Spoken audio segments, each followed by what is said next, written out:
নমস্কার, তন্দ্রা লিটল ওভেনে আপনাদের সকলকে স্বাগত। কালকে রান্না পুজো, তাই আজ রাত থেকেই তো সব রেডি হতে হবে। সেই রান্না পুজো উপলক্ষে আমি আজকে আপনাদেরকে মালপোয়া করে দেখাচ্ছি। এই মালপোয়াটা করা একদম সহজ, যে কেউ পারবে করতে, আর খেতে কিন্তু অসাধারণ লাগে। আসুন তাহলে দেখিনি এই সহজ পদ্ধতিতে কিভাবে মালপোয়া তৈরি করতে হয়। এই মালপোয়া করার জন্য এখানে আমি একটা পাত্র নিয়ে নিয়েছি।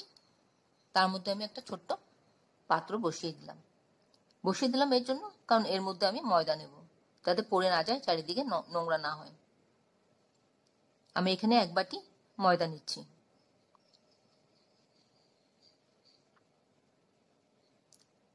এইভাবে আমি এই বাটিটাকে মেজারিং কাপ হিসাবে ধরে নিয়েছি। আপনারাও ঠিক আপনাদের প্রয়োজন অনুযায়ী বাটি একটা নেবেন, মেজারিং কাপ হিসাবে ধরে নেবেন, আর সেই কাপটাতে সমস্ত কিছু মাপবো।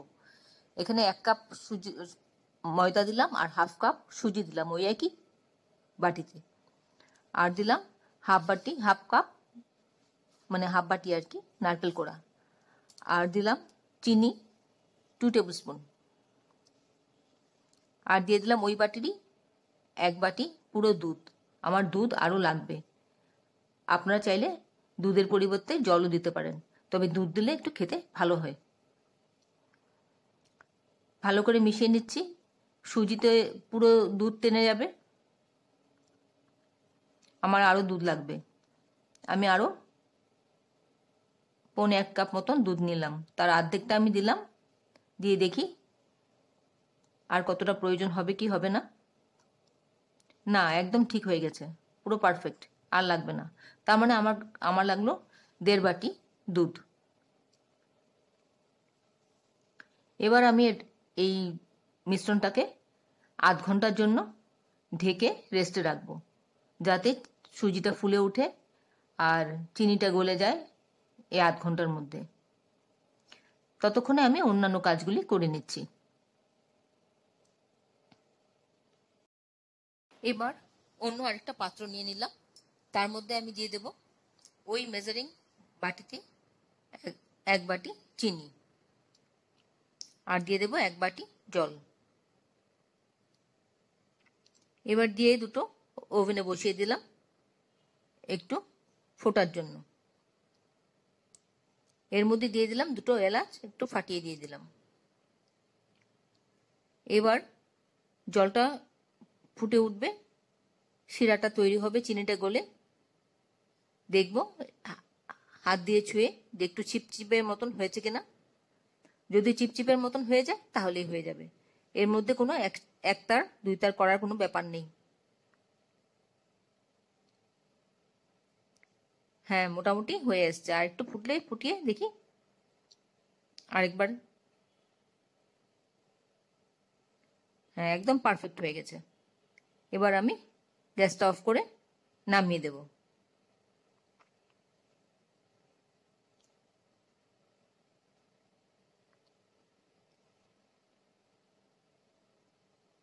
এবার একটা প্যান বসিয়ে দিলাম ওভেনে, তাতে আমি 1 টিস্পুন মতন মৌরি দিয়ে দিলাম। এই মৌরিটা একটু হালকা করে ভেজে নেব, খুব বেশি কড়া করে কিন্তু ভাজবো না, হালকা করে একটু ভেজে নেব, যাতে সুন্দর একটা অ্যারোমা বেরোয়। ভাজা হয়ে গেলে আমি গ্যাসটা অফ করে দিয়ে মৌরিটাকে নামিয়ে নিচ্ছি। মৌরিটাকে একটা হামলদিস্তার মধ্যে দিয়ে দিলাম, দিয়ে একটু কুটে নেব, হাফ ক্রাস্ট করব, খুব ভালো করে কিন্তু মিহি করব না।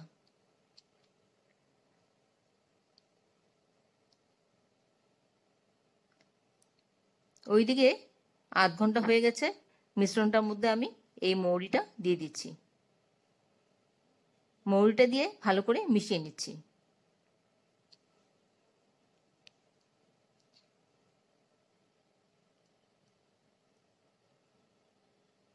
একদম রেডি হয়ে গেছে তৈরি করার জন্য। এবার একটা কড়া বসিয়ে দিলাম ওভেনে, বসিয়ে দিয়ে রিফাইন তেল দিয়ে দিলাম। তেলটা একটু গরম হয়েছে, কিন্তু দেখছি হ্যাঁ, হয়ে আসছে অলমোস্ট। এবার এর মধ্যে আমি ব্যাটারটার থেকে নিয়ে ছোট্ট ছোট্ট করে মালপোয়াগুলি তৈরি করে নেব। প্রথমে একটা দিলাম, দিয়ে একটু দেখছি ঠিকঠাক মতন উঠছে কিনা, তাহলে পরে আরও বেশি করে দেব। এই মুহূর্তে আপনারা কে কোথা থেকে, কোন শহর থেকে, কোন দেশ থেকে আমার এই রেসিপিটা দেখছেন, প্লিজ একটু কমেন্ট বক্সে কমেন্ট করবেন, আমার তাহলে খুব ভালো লাগবে। আর নতুন কোনো বন্ধু প্রথমবার আমার চ্যানেলটাকে দেখে থাকলে আপনাকে একটা বিগ হাগ জানাচ্ছি। চ্যানেলটাকে সাবস্ক্রাইব করে নেওয়ার জন্য অনুরোধ রইল, পাশে বেল আইকনটা অ্যাক্টিভেট করে নেবেন, যাতে পরবর্তী আমার সমস্ত রেসিপির নোটিফিকেশন সবার আগে আপনার কাছে এসে পৌঁছয়।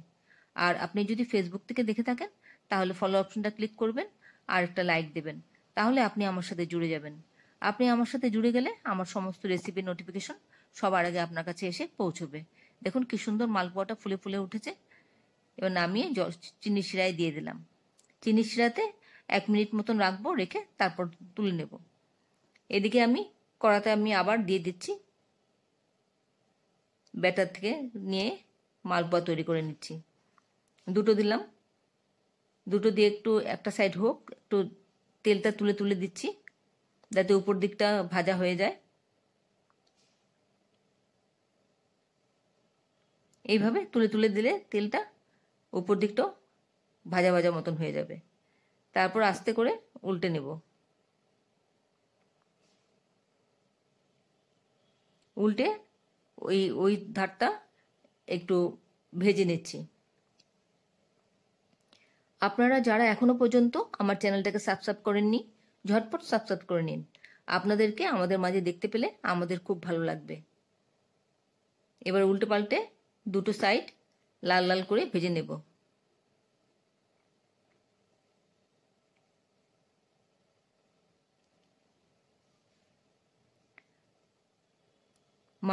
মালপোয়া বানানো একদম সহজ, যে কেউ পারবে করতে। দেখুন কিরকম সুন্দর লাল হয়েছে।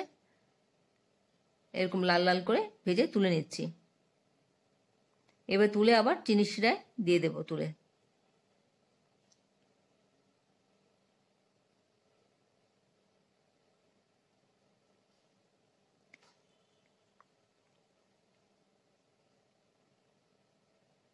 আবার দিয়ে দিলাম এর পরের ব্যাচটা।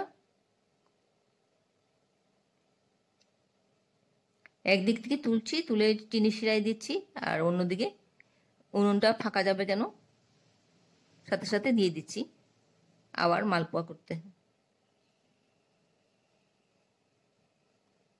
এইভাবে তেলটা তুলে দিলে উপর দিকটা ভাজা হয়ে যাবে।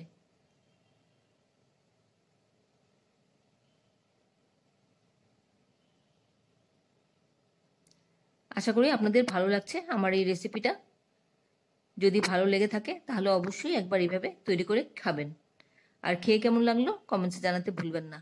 আমি আপনাদের কমেন্টসে অপেক্ষা করি। আর ভালো লাগলে একটা লাইক দেবেন, বন্ধুদের সাথে অনেক অনেক শেয়ার করবেন, যাতে অন্যরাও এভাবে তৈরি করে খেতে পারে। হাতের কাছে জিনিস দিয়ে আরামসে হয়ে যাবে। আমি এবার 3টে দিলাম।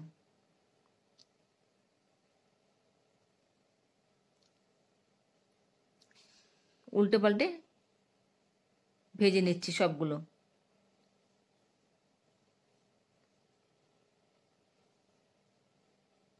আপনাদের যদি কোনো প্রশ্ন থাকে আমার এই রেসিপি সম্পর্কে কমেন্টসে জানাবেন, আমি আপনাদের প্রশ্নের উত্তর দিয়ে দেব।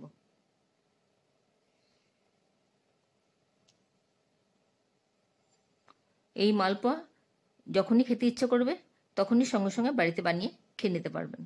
একদম সহজ, ঝটপট হয়ে যায় আর খেতেও খুব ভালো লাগে। একটু লাল লাল করে ভাজাটা হয়ে যাক। এই যে হয়ে আসছে, মোটামুটি লাল লাল করে ভাজা হয়ে গেছে। এবার হয়ে গেলে আমি তুলে চিনি শিরায় দেব, দিয়ে কিভাবে প্লেটিং করছি সেটা আমি আপনাদেরকে দেখাবো। এতক্ষণ ধৈর্য ধরে আমার এই রেসিপিটা দেখার জন্য আপনাদেরকে অসংখ্য অসংখ্য ধন্যবাদ। আপনারা সকলে ভালো থাকবেন, সুস্থ থাকবেন, ঈশ্বরের কাছে এই কামনা করি। আর এই ধরনের নতুন নতুন রেসিপি দেখতে আমার চ্যানেলটাকে সাবস্ক্রাইব করে নেবেন। পাশে বেল আইকনটা অ্যাক্টিভেট করে নেবেন, যাতে পরবর্তী আমার সমস্ত রেসিপির নোটিফিকেশন সবার আগে আপনার কাছে এসে পৌঁছয়। আর আপনি যদি ফেসবুক থেকে দেখে থাকেন তাহলে ফলো অপশনটা ক্লিক করে নেবেন। এইভাবে আমি সবগুলো নিয়ে দিয়ে দিলাম রসে। 1 মিনিট রেখে এরকম একটা জালি হাতা নিয়ে নিলাম, নিয়ে তার উপরে আমি দিয়ে দিচ্ছি, যাতে এক্সট্রা রসটা বেরিয়ে নিচে পড়ে যায়।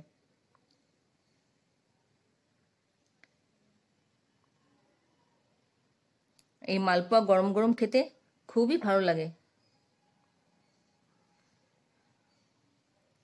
এবার প্লেটিং করে নিচ্ছি আমি। দেখুন একদম দোকানের মতন হয়েছে না? দারুণ সুন্দর হয়েছে। আপনাদেরটাও এরকম হবে। অবশ্যই এভাবে করে খাবেন।